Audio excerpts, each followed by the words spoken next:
एक चर्चित कथा के अनुसार एक दिन गौतम बुद्ध अपने शिष्यों के साथ बैठे हुए थे। वे एकदम शांत थे।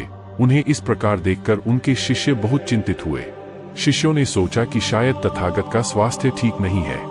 तभी एक शिष्य ने उनसे पूछा कि आज आप मौन क्यों हैं? क्या हमसे कोई गलती हो गई है?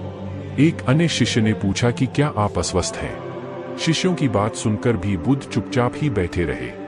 तभी कुछ दूर खड़ा एक शिष्य जोर से चिल्लाया कि आज मुझे सभा में बैठने की अनुमति क्यों नहीं दी गई है? बुद्ध आंखें बंद करके ध्यान करने लगे।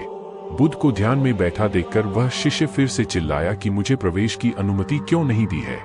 तभी बुद्ध के सामने बैठे एक शिष्य ने बुद्ध से कहा कि कृपा कर उसे भी सभा में आने दीजिए।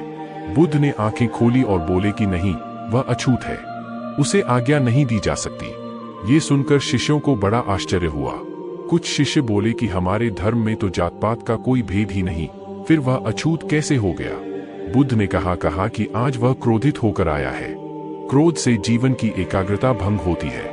क्रोधी व्यक्ति मानसिक हिंसा करता है, इसलिए उसे कुछ समय एकांत में ही खड़े रहना चाहिए। क्रोधित शिष्य भी बुद्ध की बातें सुन रहा था।